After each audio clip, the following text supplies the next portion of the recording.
What is up, everybody, and welcome back to the channel. I'm your host, Drew Uber, and we're going to continue with draft grades today. If you haven't subscribed to the Average Joe Sports Network, please go ahead and subscribe. Also, if you have any graphic design needs, Anthony Garcia is your man. His website is in the description below, www.anthonygarciadesign.com. And today, we're talking about the NFC West. And things got a lot interesting in this draft, and which is why I'm going to start with the San Francisco 49ers, and I gave them a B+ for their efforts. First of all, I am so happy that they got Trey Lance instead of Matt Jones. Not saying Matt Jones is not a good quarterback, but again, it just all of a sudden it makes sense. You know, again, trading away all that capital for Matt Jones didn't make sense. But when you talk about the potential that Trey Lance has, you talk about, like I said, when you face the Chiefs in the Super Bowl, you talk about how they got their quarterback of the future. When he backed up Alex Smith, now you have a guy that can learn under Jimmy Garoppolo. A lot of people think, hey, could they trade him? No, I think he's going to stay where he's at. He's their quarterback for now. Trey Lance can learn under him, and perhaps Jimmy Garoppolo will take to the trading market next year. Also notable picks by the San Francisco 49ers, Aaron Banks, the guard from Notre Dame, and also Trey Sermon, the running back from The Ohio State University. Even though you have some players with experience of that running back room, like Raheem Morrison, watch this guy to really step it up, man. Because when you talk about the offense that they have now, you talk about Deebo Samuel, you talk about Brendan Naik, you talk about George Kittle, and from Iowa, I don't know why I called him Greg. And then you add Trey Sermon in the mix. That's going to be an offense to really come back. And don't forget, that defense still did pretty well despite losing a lot of its great players. You got D Ford, you got Nick Bosa, you got Fred Warner. I wanted them to address the corner maybe in the draft, but I think it's because maybe they're confident in Emmanuel Mosley. They do have Jason Verrett from the Chargers a few years ago, but you're wondering why they didn't sign Richard Sherman yet. You know, Emmanuel Mosley did step it up, particularly the year they won the Super Bowl. Was it Witherspoon? Yeah, Witherspoon, the cornerback. Whenever he struggled, Mosley would come in and step up to the plate. And so maybe they're thinking we're comfortable with Verrett and Mosley right there at the back end. Let's move on to the Arizona Cardinals. And I gave them a B+ also for their efforts. Man, you talk about Zaven Collins, man, at 6'5". Man, I just put him in a quarterback spy all the time. Just have him sit there and watch the quarterback's eyes, and then when the quarterback's ready to throw it, he just pounces. And I love that defensive pick right there, pairing him off with Isaiah Simmons. Then you go in the next round with Rondale Moore. It's frankly unfair. How does that happen? Getting Rondale Moore when you already had AJ Green, who, by the way, I think he could have a comeback player of the year, and DeAndre Hopkins, the best wide receiver in the league. So, try to see if there's any notable picks. Marcus Wilson, I think he's an average corner. I don't think he's as good as Quincy Wilson. I think that may have been a little bit of a stretch for them. There were other good corners I think they could have addressed. But then they came back and got Victor, again, I'm going to try to pronounce this, Demechek, maybe? I don't know. I kept trying to learn it and I keep forgetting it. But he was a defensive end from Duke. And when you talk about, Chandler Jones and Marquez Golden, I think he adds depth to that edge rusher position. Obviously, they did get J.J. Watt in the offseason right there.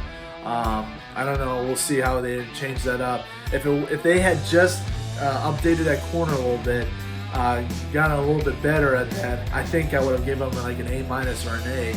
But I'm going to stick with a B+ right there. Also, let's go to the Seattle Seahawks. I'm just going to get this out of the way, man. They got a D. Honestly, even a D is being generous. I might give them an F. But, they did get a good wide receiver, even though they didn't need a wide receiver. And honestly, this grade is just based on the fact that, you were so... How do you leave yourself with only 3 picks in the draft when you have so many needs? Again, I understand maybe, trading Russell Wilson away. But then it's like, Russell Wilson's the only thing keeping you competitive in the NFC West right now. He's the only reason they got you to the playoffs last year when you had a terrible defense. All right? So, really, the D is not just for the selections that they made, which I did like Trey Brown, the cornerback from Oklahoma. Again, I like the wide receiver, even though it wasn't technically a need. And Eskridge, the wide receiver from Western Michigan. I just think, like I said, if you leave yourself with only 3 picks when you have a bunch of needs, you deserve a terrible grade.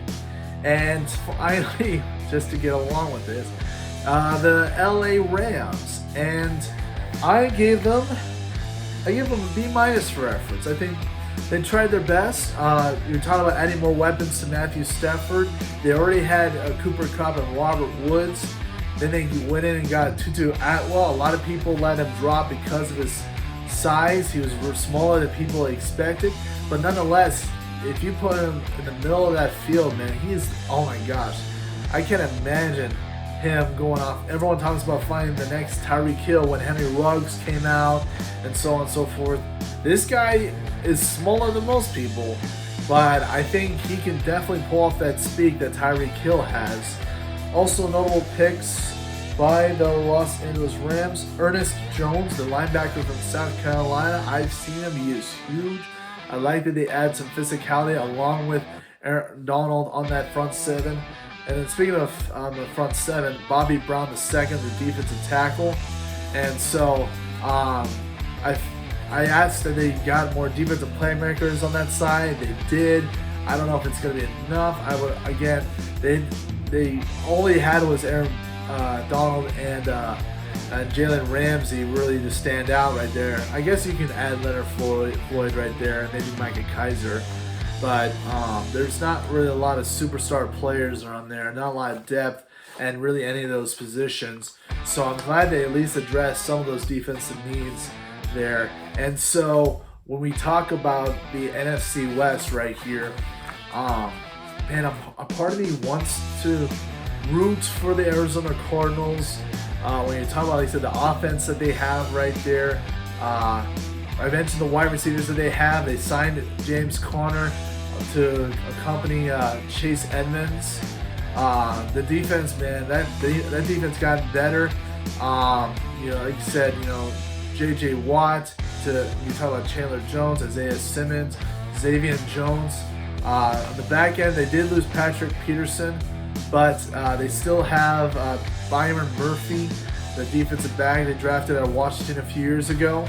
I don't want to leave out Seattle because, again, as bad as their defense is, and probably will be again this year, I can't count out Seattle because despite how bad their defense is, you still got DK Metcalf, Tyler Lockett, and people always say do not overlook Chris Carson, who was injured for a lot last year.